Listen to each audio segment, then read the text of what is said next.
And we have fan favorite friends, Mylene and Kim, Jessica G. George, and Grant George. Hey, everybody. Hey, everyone. What's it like to work on a show like Miraculous Tales of Ladybug and Cat Noir? The show has exploded more than I ever thought. You never know what show's going to click with people and what's going to take off and what's not. And this kind of started as this fun little thing that we were doing at a studio we all work at regularly. And boom, it's just kind of exploded from that point on. And it's going to be fun to see what happens in this new season. So, yeah. Yeah. I actually had no idea how big it got. And our niece just sent us a note going, oh my God, I just saw your post and everybody on my college campus is totally into this show. And the other cool thing is, which is so cool, right? Yeah, what happened to Bronies? Yeah, right. And we were taken over by Ladybug. So, but I also was I was sitting in an airplane coming back from Atlanta to LA, and this little girl was watching it.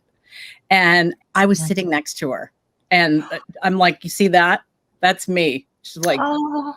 So it was so cool. And when we invited her in to come and watch, and I mean, she was like the coolest kid. Very happy. So cool. Yeah. So I love it.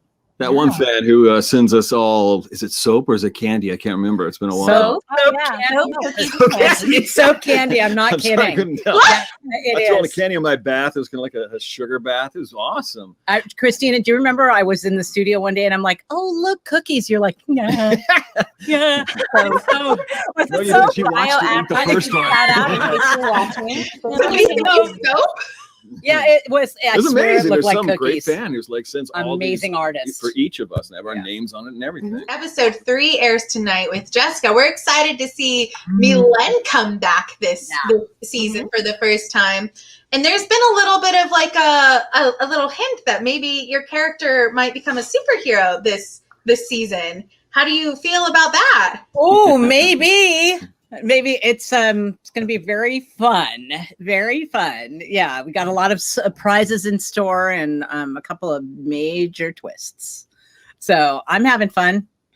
It changes things up. It totally changes things up for what, how we can act too when we get to stretch it a little bit. Yeah, it was interesting to think from the first season, everyone kind of got akumatized to something and we're like, okay, where's this going to go? Does it have anywhere else to go? Because it's already happened to me. It's happened to her and happened to him. But they keep pulling out the surprises. That's kudos to Zagtoons, who just keeps coming up with these great ideas and keeps it moving. And I'm glad they do because there's a demand for it. So I don't think you'll be disappointed. That's all I can say without crossing that NDA. Grant, how did you prepare to take on the role of Kim? I don't know how I got the role. I don't know how I got it. But I was trying to think, what is Kim based on? And the thing that popped up for me was back in 5th grade, there was a lady named Betty Buer who would come and do musicals at our school. And she would do these big productions. And I grew up in a small town, Watsonville, California. And they would, so anything that was like theater was like amazing to do.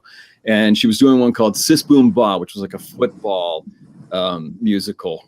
Go figure. And I wanted the role of Billy Bully so bad. Billy Bully was this, just this pompous little jock guy that would come in and boss everybody around. And I just loved it. I actually got pneumonia when I was doing that show, so I couldn't do a lot of the rehearsals. And my friend Junior took over for my role. And when I got back, they're like, don't ever get sick again, man. He doesn't play it like you do. That was like my tour de force in 5th grade. And I think that's what Kim's really based on, is that whole, just overly cocky kind of, confident in his athletic ability but still kind. So he's not quite a bully. I'm not a big fan of bullies. So that's where he comes from. It's based on Billy Bully from 5th grade. He's like the softy scary one. He's like the soft bully. He's not a bully, but he's still tall and powering. But he's like also the one that'll buy you an ice cream when it falls on the ground. Yeah. What about you, Jessica? Getting into this role, I don't know how I got the role. I mean, I don't know how I got the role. And we can say that 13 different times. I think I was just tired. A lot of the characters I play are boys. So they wanted a boy edge on this. And so we kind of came in and her voice changed a little bit as we were going through. But also it was, I guess it's kind of typecasting because I am that girl. Like I look like her. Like I'm always with and you guys have seen with my pink hair and my multi-culty stuff going all the time. And I just think she's like the girl who just likes to be friends with everybody, you know, and the peacekeeper, and she doesn't stand out too much. And for me, getting into character is really, like Mela was saying, being able to look at it and really being able to, you know, I didn't see it until I did it. So, and then just being able to step right into it when you see it and kind of play around with the way she looks. We definitely all look like our characters when we're playing them. That's awesome. I think one of my favorite Mylene's like lines, or just in general, was from the episode Horrificator when she sings "Smelly Wolf," because it just brings me back to Smelly Cat and like my friend. That's exactly right. I think we've got another question. Let's see. We have from Angeli. Ooh, this is a fun one. If you had a superpower, what would it be? So let's go, Jessica. Oh, wow. Give me a second on that one. How about a superpower to be spontaneous? Yeah,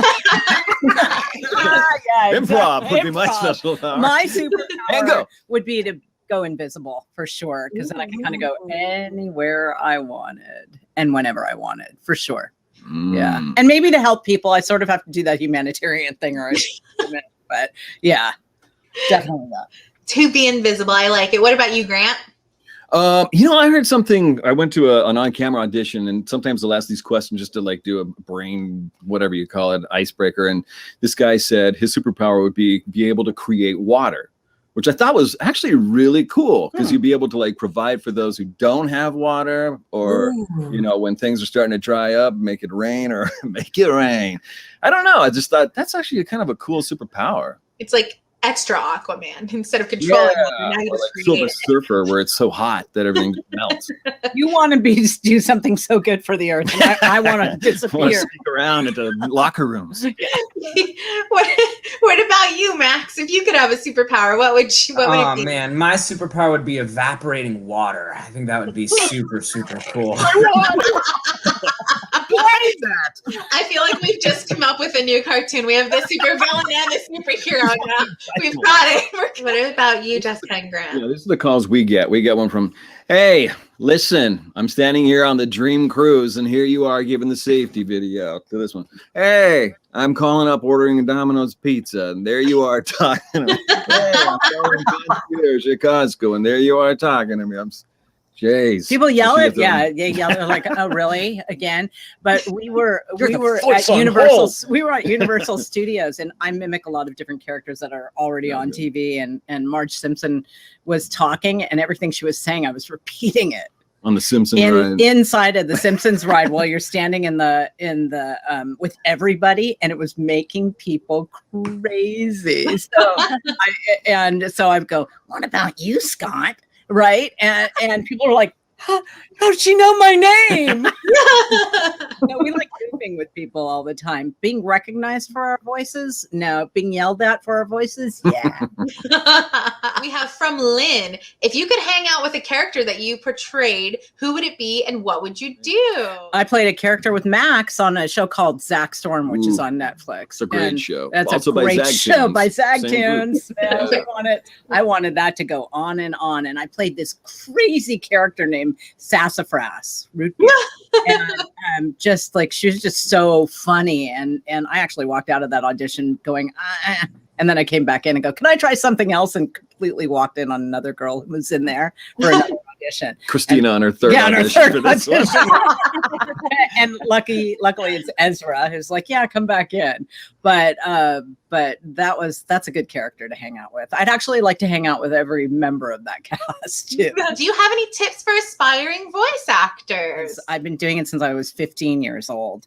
And my 2 years. Yeah, 2 years. My godfather was a huge guy in the olden days, doing cartoons and stuff like that at Hanna-Barbera. And what's his name? That's cool. Yeah. What was his name? Hal Smith. He played Otis the drunk. Hal Smith. Yeah. And Christina and I did a show. It was such a serious show about the Holocaust. Do you remember that? And she's an Odyssey. I can't imagine a not serious show about the Holocaust. Yeah. A musical.